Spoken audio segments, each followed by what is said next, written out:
Welcome to the PLZ Soccer Show. I'm Peter Martin. Alan Ruff is alongside me. We're looking back over the weekend's football and obviously looking ahead to what will be a mouth-watering week of Champions League football Tuesday and Wednesday night. Over the weekend, there were a number of clubs, Ruffy, all with the chance to close in on Rangers. Rangers had the opportunity to cement exclusivity in second place in the Premiership, and in the end, Aberdeen slipped up, and so did Hibs.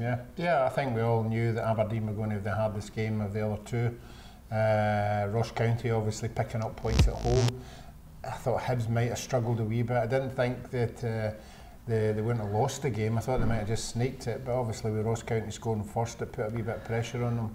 But by all accounts, the second half was all Hibs. They just couldn't get a goal. But there's three of them are still neck and neck, and we're all eagerly waiting on the split fixtures. Yeah, absolutely. After the results at the weekend, Hamilton defeated by Celtic. I mean, they almost shot themselves in the foot in the kick-off, which was ridiculous. But over and above that, Darren Lang gets sent off. They were down to 10 men. Lee Griffiths comes on and scores the winner. Now all the talk seems to be Celtic one win away from winning the title. Should there be an Old Firm showdown? We've been conducting a poll on this, and 82% think yes, 18% think no. No, if it's a football aspect and basically solely on football, I think it's fantastic for the two teams to play each other. I think the games that we saw the two of them playing in have been high quality and very exciting. So for that aspect, yes. But I think we all know that the reason that these games aren't played are because the police have to deal with everything after the game. The hospitals have to deal with everything again. Ordinary people who are not even at the game have to deal with it, and that's the unfortunate thing about this game. You know, it's no fault of the players at all. It's just the way it is in our society. And if we look back through the years, there's always a tale of woe to be found somewhere. But unfortunately, for us, the football is what we want to see, that kind of high-profile game. Yeah, well, I think it's a nonsense. I think if only people could behave themselves, okay, so people can't behave themselves, they get arrested. If you break the law, you get arrested. It's as simple as that, before, during and after the game as well. The police need to take a heavy hand. There are rock concerts that people go to, misbehave, they're arrested. There are other events, other sporting events, if you misbehave, you're arrested if you break the law. So I don't think Celtic and Rangers should be excluded from that. If you're talking about trying to promote your game, trying to look for the ultimate game that worldwide there is a global audience, I think Celtic and Rangers should be allowed to play each other if it was for a title decider. This one's slightly different. We are well aware of the fact that it's about Celtic winning the title.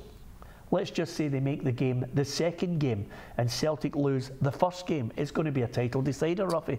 Yeah, and I think that obviously the title decider is the big one, but there are other important things for other teams in this split. You know, there's teams wanting to get into Europe, there's teams wanting to finish second, so I think we solely shouldn't focus on this game because there are more and more important games. I'm only looking for the aspect of all the bad publicity we get in the game, you know, with these the Rangers Celtic games, not through the teams themselves, but it's just the way we saw the carry on with was it Neil Lennon and Ali McCoy? Yeah, we started when politicians want to do things in Parliament, and the papers are all talking about things rather than the good football game where they know that the two of them can throw up, and that's just the unfortunate thing about it. Yeah, Patrick McLaughlin has just put a little message up on Facebook saying, of course there should be a showdown.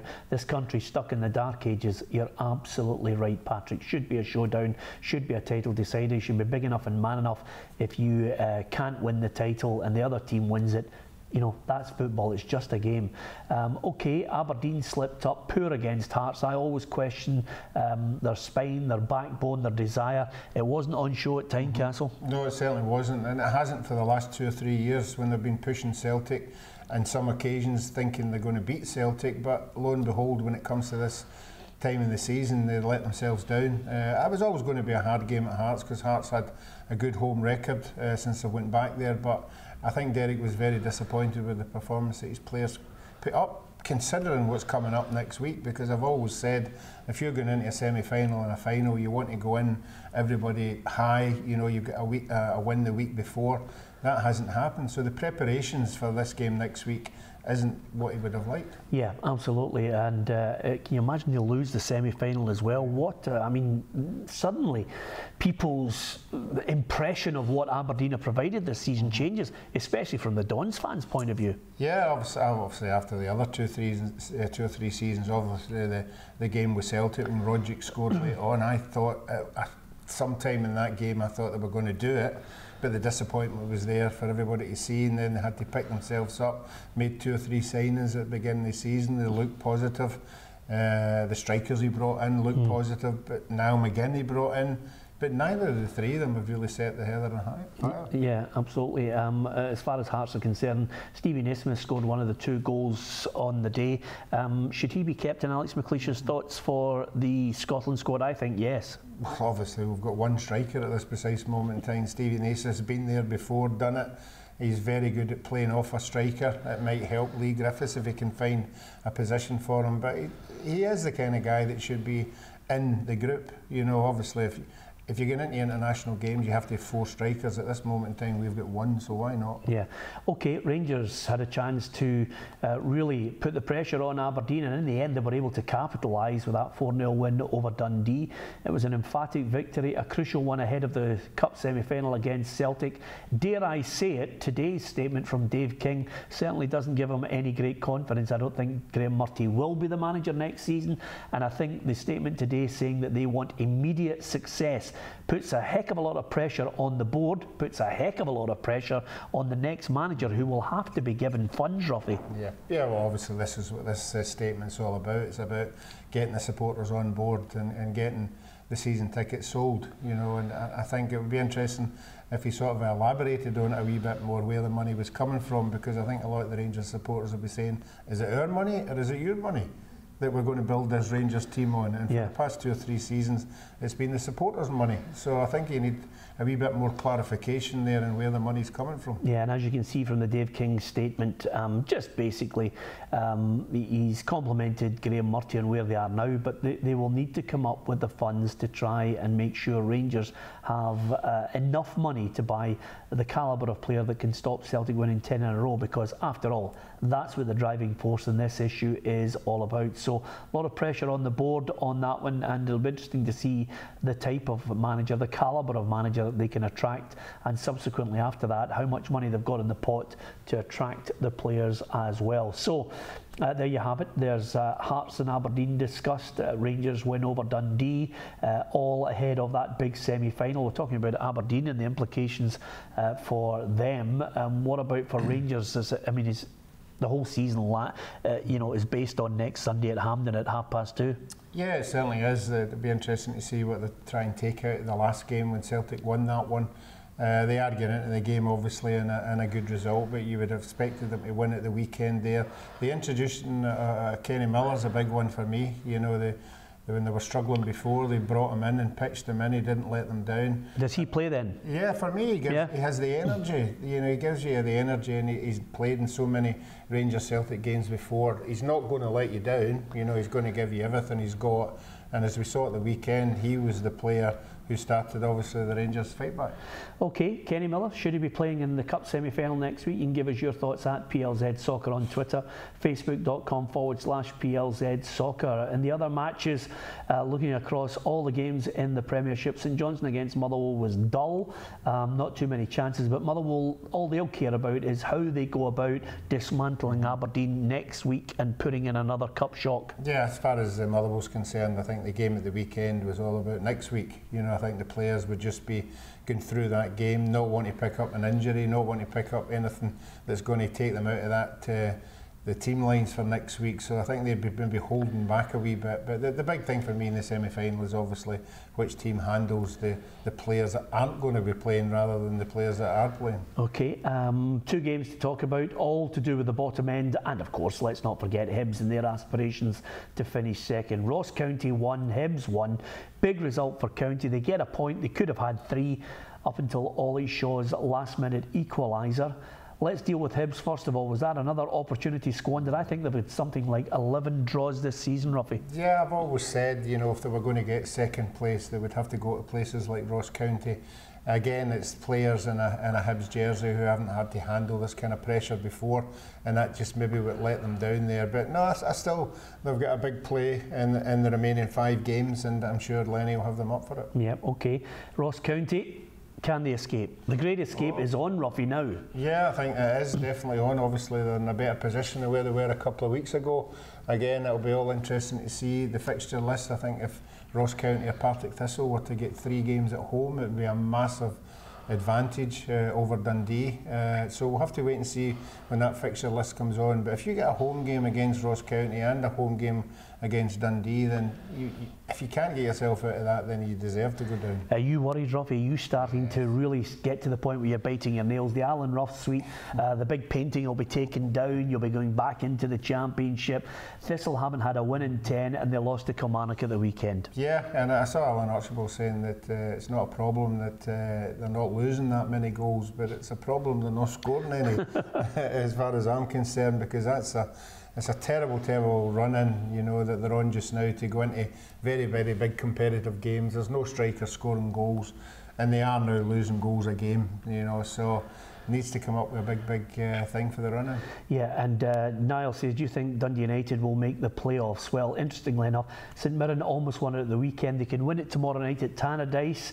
I think they might just hold off, take a defeat against Dundee United so they can win it against Livingston at home on Saturday. Yeah, I don't know why. I've never been in the position to win a league championship, but I would think if I was in the position, I would like to win it at home in front of maybe 7,000 or 8,000 St Mirren supporters who've supported the team right through the season, been there at the bad times, been there with the good times. To win it up at Dundee United, yeah, you'll take it, but for only maybe 1,000 to be up there, you know, I think it just cuts off all the people who go to all the home games. So home game celebration for me. Okay, before we talk about the Champions League matches, the second leg of the quarter-finals, Ruffy, I've got to ask you about the English Premier League over the weekend, because Everton and Liverpool dull.